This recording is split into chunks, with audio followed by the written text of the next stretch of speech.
Bonjour et bienvenue sur la chaîne YouTube de TestConnect. Aujourd'hui, nous allons parler backup, autrement dit, copie de sauvegarde de vos données. Dans le numéro 6 de TestConnect, nous vous avons donné quelques astuces pour développer une bonne stratégie de sauvegarde. Dans cette vidéo, nous allons vous montrer en particulier comment utiliser la fonction de backup automatique de Windows 10.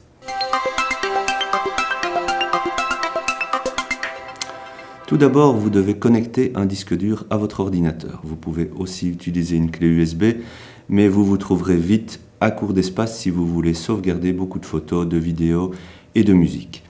Allez dans le menu Paramètres, puis dans le menu Mise à jour et sécurité, cliquez sur Sauvegarde. Ici, nous allons sélectionner Sauvegarder à l'aide de l'historique de fichiers. Avec l'autre option, vous recherchez une ancienne sauvegarde.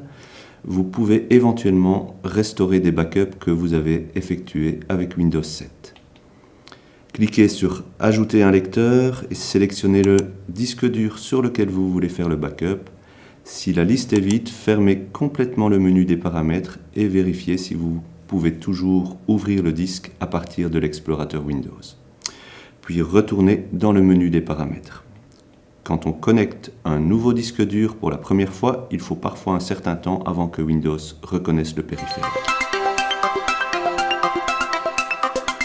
Dès que vous sélectionnez un disque, vous voyez apparaître l'option « Sauvegarder automatiquement mes fichiers » avec un bouton d'activation juste en dessous. Vous pouvez choisir de démarrer la sauvegarde manuellement, mais à ce moment-là, vous risquez d'oublier de la lancer.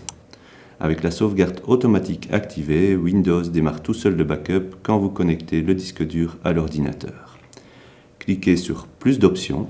Dans ce menu, vous pouvez choisir quels dossiers seront sauvegardés, à quelle fréquence et combien de temps la sauvegarde doit être stockée. Vous pouvez également démarrer la sauvegarde manuellement avec le bouton Sauvegarder les données maintenant. À chaque backup, Windows stocke les modifications apportées à vos fichiers. Ainsi, il conserve plusieurs versions consécutives de chaque fichier.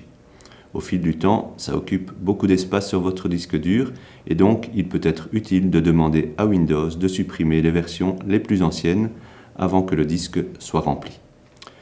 Dans Conserver mes sauvegardes, choisissez l'option jusqu'à saturation de l'espace. Si vous faites défiler vers le bas, vous pouvez choisir quel dossier doit faire l'objet d'un backup. Windows sélectionne lui-même une liste complète des dossiers qui contiennent par défaut vos fichiers personnels. Puisque tous les nouveaux dossiers ne sont pas automatiquement ajoutés, il est conseillé d'inclure dans le backup l'ensemble de votre dossier d'utilisateur pour être certain que tout soit sauvegardé. Cliquez sur Ajouter un dossier, allez dans le dossier utilisateur sur votre disque C et trouvez le dossier qui correspond à votre profil d'utilisateur. Il s'agit parfois d'une forme abrégée de votre nom d'utilisateur. Sélectionnez ce dossier et cliquez sur « Choisir ce dossier ». Pour supprimer des dossiers, choisissez-les dans la liste et cliquez sur « Supprimer ».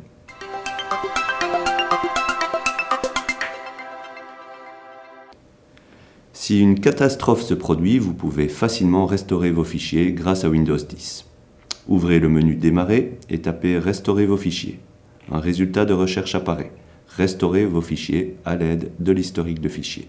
Cliquez dessus. Dans la fenêtre qui apparaît, vous trouvez une liste de tous les dossiers qui sont sauvegardés. En cliquant sur les flèches en bas, vous pourrez revenir en arrière dans le temps à une date et une heure précise. Ensuite, cherchez le fichier ou le dossier que vous avez accidentellement modifié ou supprimé. Cliquez sur le bouton vert pour restaurer les éléments sélectionnés. Voilà, à présent vous pouvez faire vos propres backups, mais souvenez-vous, on n'est jamais trop prudent. Faites toujours une copie de réserve de votre sauvegarde. Et pourquoi pas, tant que vous y êtes, une copie de la copie de réserve. On ne sait jamais. N'hésitez pas à nous transmettre vos questions et suggestions, que ce soit par email ou via notre page Facebook. Merci et à bientôt pour d'autres tutoriels.